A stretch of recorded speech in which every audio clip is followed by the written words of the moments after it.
আসসালামু আলাইকুম ওয়া রাহমাতুল্লাহ। ইন্নাল হামদুলিল্লাহি ওয়াহদা ওয়াসসালাতু ওয়াসসালামু আলা রাসূলিল্লাহ ওয়া আলা আলিহি ওয়া সাহবিহি ওয়া মাওয়ালা আম্মা বা'দ। প্রশংসা জ্ঞাপন করছি আল্লাহ সুবহানাহু ওয়া তাআলার যে রব্বুল আলামিন আজকে কুমিল্লার এই গুরুত্বপূর্ণ এই জায়গায় আমরা উপস্থিত হতে পেরেছি। বেশ কিছু আমাদের প্রিয় দিনী ভাই ও ভাইদেরকে পেয়েছি। এজন্য আল্লাহর শুকরিয়া আদায় করি আলহামদুলিল্লাহ। দুরূদ ও সালাম বর্ষিত হোক আমাদের প্রিয় নবী মুহাম্মদ রাসূলুল্লাহ সাল্লাল্লাহু আলাইহি সাল্লামের প্রতি।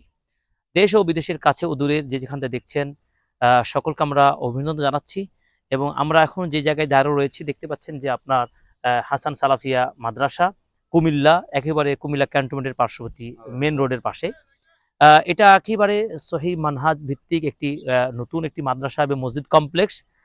আলহামদুলিল্লাহ, এখানে এই মাদ্রাসাটি সদ্য গড়ে উঠেছে 2025 সাল এই নতুন বছর থেকেই।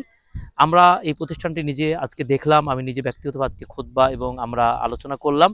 এখানে আমরা দেখে খুবই খুশি হলাম যে একটু মেন রোডের পাশেই এবং পাড়া মহল্লা যথেষ্ট মানুষের উপস্থিতি এই এলাকায়, কিন্তু এই জায়গাতে একটা সহিহ আকীদা একটা মাদ্রাসা মসজিদের কমপ্লেক্স যথেষ্ট অভাব ছিল।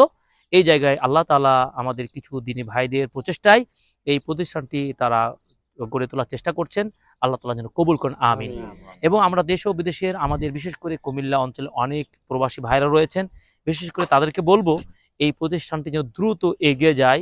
আমাদের শুধু টিনের শেড দেখতে পাচ্ছেন মসজিদ এবং পাশে স্কুল মাদ্রাসা, এটা যেন দ্রুত নিজস্ব জায়গা, অবশ্যই এটার উপর একটা বড় ভবন যেন হয়, এই প্রত্যাশা করছি। আপনাদের সার্বিক সহায়তা চাই।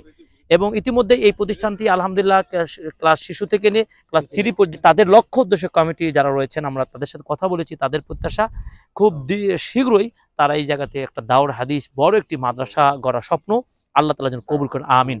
এবং দাওয়া সেন্টার, এটা শুধু শিক্ষা প্রতিষ্ঠানই নয়, শিক্ষা প্রতিষ্ঠানের সাথে সাথে ইসলামিক কমপ্লেক্স এবং দাওয়া সেন্টার হবে। আল্লাহর কাছে দোয়া করছি আল্লাহ তাআলা যেন এই প্রতিষ্ঠানটি কবুল করেন, আমিন।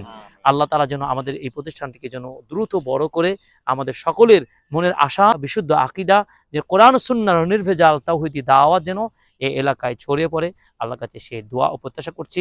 আল্লাহ তাআলা যেন কবুল করেন, আমিন। এবং যারা দেশ ও বিদেশ থেকে সাহায্য সহায়তা করতে চান এই প্রতিষ্ঠানটি, এই মসজিদ এই মাদ্রাসাকে, আপনারা দেখতে পাচ্ছেন যে এই আপনারা যে নাম্বারগুলো রয়েছে অফিস নাম্বার দেখতে পাচ্ছেন, এই নাম্বারটি আপনার এখানে যোগাযোগ করবেন।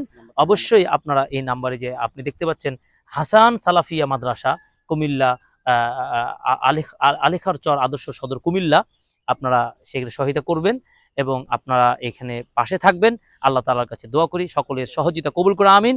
এই বলে আজকে সংক্ষিপ্ত সময়ে এবং আপনারা যারা কুমিল্লার এই এলাকায় রয়েছেন, বিশেষ করে ক্যান্টনমেন্ট এবং আশেপাশে এই আলেখার চর আদর্শ কুমিল্লা এইসব এলাকার আপনাদের কমলবতী সন্তান ছেলে মেয়েদেরকে এই সুন্দর একটি প্রতিষ্ঠান আপনারা অবশ্যই দিয়ে আপনারা এই প্রতিষ্ঠান এগিয়ে নেবেন। দেখুন, আপনার সন্তান যদি গড়ে ওঠে, এই সন্তান হবে আপনার জীবনের পরকালের মুক্তির জন্য নাজাতের কারণ হতে পারে। এই জন্য রাসূলুল্লাহ সাল্লাল্লাহু আলাইহি ওয়াসাল্লাম বলেছেন যে মানুষ যখন মারা যায় সব আমল বন্ধ হয়ে যাবে, কিন্তু 3টা আমল চালু থাকবে। সাদকায়ে জারিয়া, আপনি একটা মসজিদ বানিয়ে দেন, একটা মাদ্রাসা বানিয়ে দেন, এগুলো সাদকায়ে জারিয়া, আপনি মরার পরও সওয়াব পাবেন। এরপর আপনি উপকারী জ্ঞান বিদ্যা এলম রেখে যাবেন, সেখান থেকে আপনার সওয়াব প্রবাহ চলমান থাকবে। এরপর সৎসন্তান রেখে যাওয়া। তো এই জন্য আপনারা আমাদের সন্তানদেরকে বিভিন্ন জায়গায় পড়াশোনা করাচ্ছি, বিভিন্ন শিক্ষায় শিক্ষিত করছি, কিন্তু আলেম হিসাবে কোরআন হাফেজ মুহাদ্দিস ফকি এগুলো আমরা তৈরি করতে পারছি না। এজন্য আপনারা পরকালকে বাঁচাতে হলে আসুন আপনার প্রিয় কমলবতী সন্তানদেরকে, শিশুদেরকে দিয়ে আপনার ছেলেকে আলোকিত করুন এবং এই প্রতিষ্ঠানটাকে এগিয়ে নেন, এই প্রত্যাশা রেখে আজকে আমি আপনাদের সাথে ছিলাম। এই কথা বলে শেষ করছি। ওয়া সাল্লাল্লাহু আলা নবী ওয়া আসসালামু আলাইকুম ওয়া রাহমাতুল্লাহি ওয়া বারাকাতুহু।